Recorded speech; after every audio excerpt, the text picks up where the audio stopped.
இன்னைக்கான வீடியோக்குள்ள எதை பற்றி பார்க்க போகிறோம் அப்படின்னா, நேற்று ஒரு வீடியோ போட்டிருந்தேன். என்னன்னா ஆர்சிபி செகண்ட் டைம் கப் அடிப்பாங்களா அடிக்க மாட்டாங்களா ஒரு ஜஸ்ட்டு எனக்கு தெரிஞ்ச அனலைஸ் வச்சு ஒரு வீடியோ போட்டிருந்தேன். அதுக்கு கீழே ஒரு நண்பர் வந்து கமெண்ட் பண்ணிட்டார். ஏன்டா ஒரு டைம் கப் அடிச்சதுக்கே நீங்கள் 11 பேர்த்த கொண்டுவிட்டீங்க, இன்னொரு டைம் கப் அடிச்சு 20 பேர்த்த கொல்ல போகிறீங்களாடான்னு கேட்டிருந்தாரு. அதுக்கு அவருக்கு ஒரு ஜஸ்ட்டு ஒரு எக்ஸ்ப்ளனேஷன் வீடியோ தான். ஃபர்ஸ்ட் ஆஃப் ஆல் வந்து நான் அதில் வந்து ஆர்சிபி வந்து சொம்பு அடிக்கலாம் போகிறதெல்லாம் இல்லை. நான் ஒரு ஆர்சிபி ஃபேனஸாக இருந்தாலும் அந்த டீம் பண்ணது, அந்த டீமோட மேனேஜ்மெண்ட் பண்ணது தப்பு தான். ஏன்னா இது ஒரு அவங்க வேணும் ஒன்றும் பண்ணல. அது வேணா புரிஞ்சுக்கணும். இது ஒரு ஆக்சிடென்ட்டுன்னு ஒன்றும் வரல, ஏற்று தான் ஆகணும். இது ஒரு ஆக்சிடென்ட்டு தான், ஏற்றுக்கணும். அவங்க வேணும்னு இங்கே யாரையும் கொல்லணும்னு நினைக்கல. ஃபர்ஸ்ட் ஆஃப் ஆல் ஃபுட்பால் பார்க்குறவங்க எல்லாத்துக்குமே தெரியும். மே 31 பாரிஸில் வந்து ஃப்ரான்ஸுக்குறாங்க. ஃப்ரான்ஸில் பாரிஸுங்கிற டீமே first time champions league win பண்ணுறாங்க. எப்படி ஆர்சிபி ரொம்ப நாள் கழிச்சு கப் அடிக்கிறாங்களோ அதேமாரி தான். அது ஐபிஎல்லோட பெரிய மார்க்கெட்டான லீகு. அந்த லீகில் வந்து சாம்பியன்ஸ் லீக்கை ஃபஸ்ட் டைம் பாரிஸ் வின் பண்ணுறாங்க. அவங்க எதுவும் வின்னிங் பரேட்லாம் பண்ணல. அன்றைக்கி வின் பண்ண நைட்டே வந்து பாரிஸில் இருக்கிற ஃபேன்ஸ்லாம் வயலன்ஸை எடுத்துக்கிட்டு ஒரு ஓட்டை உடைக்கிறானுங்க, காரை எரிக்கிறானுங்க, 2 பேர் செத்து போயிட்டாங்க. இந்த அளத்துக்கு பிரச்சனை பண்ணிட்டானுங்க.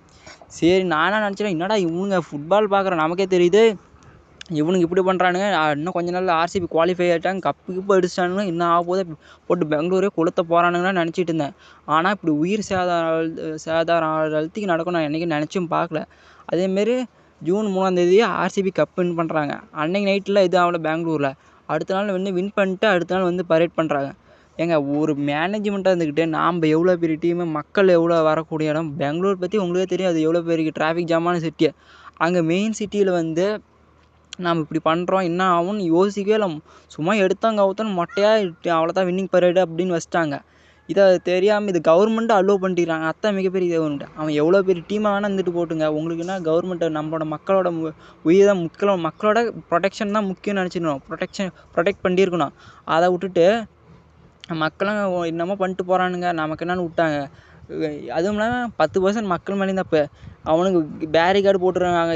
ஐயோ சாமி திறந்து விட்டான்டா, சாமி பூந்து ஓடுங்கன்னு ஓடுறானுங்க. பச்சை குழந்தைங்களாம் கூப்பிட்டு அதே பாவம் வெளியில் நின்றுட்டுக்குது. அந்த குழந்தைய கூப்பிட்டு க்ரௌடுக்குள்ளே போகிறாங்க. மூச்சு திணறல் ஏற்படுது பாவம் அந்த குழந்தைங்களுக்குலாம்.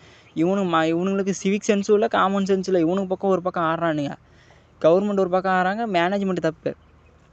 அது சொல்லியிருந்தேன். அதேமாரி அவர் ப்ரோ வந்து எல்லா சீசன்லாம் அப்படி சாக மாட்டாங்க யாரும்.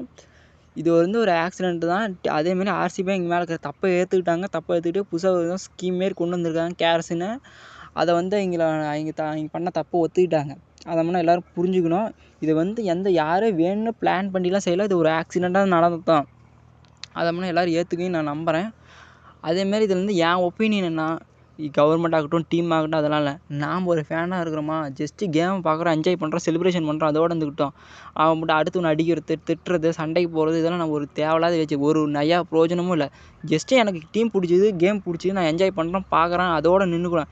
அவன்கிட்ட போய் சண்டை போடுறதோ, நீ என்னடா அவ்வளோ பெரிய ஆளாடா, நான் என்ன அவ்வளோ பெரிய ஆளாடான்னு பேசுறதுல ஒரு பிரயோஜனமும் இல்லை. கடைசியில் இப்படி தான் ஆகும்.